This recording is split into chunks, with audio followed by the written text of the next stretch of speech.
বেবিকর্নের খুব সুন্দর একটা রেসিপি তোমাদের সঙ্গে শেয়ার করছি। দেখো, প্রথমে বেবিকর্নকে এইভাবে কেটে নাও, অথবা মাঝখানে ফালি দিয়ে ছোট ছোট পিস করে নাও বা গোল গোল করে নাও। বেবিকর্ন কিন্তু একদম গলে যায় না, তাই ছোট ছোট পিস করাই ভালো হবে।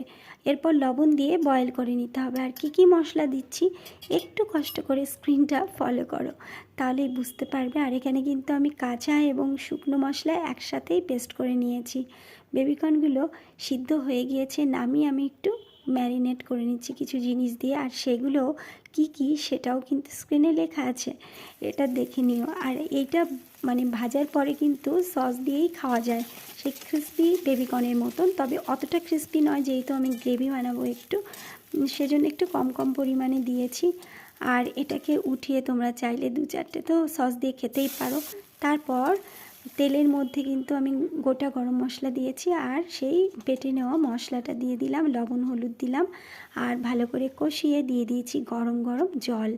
তারপরে আর কি এগুলো দিয়ে দিয়েছি ধনেপাতা কুচি, গরম মশলা আর কাসুরি মেথি দিয়ে কিন্তু নামিয়ে নেব।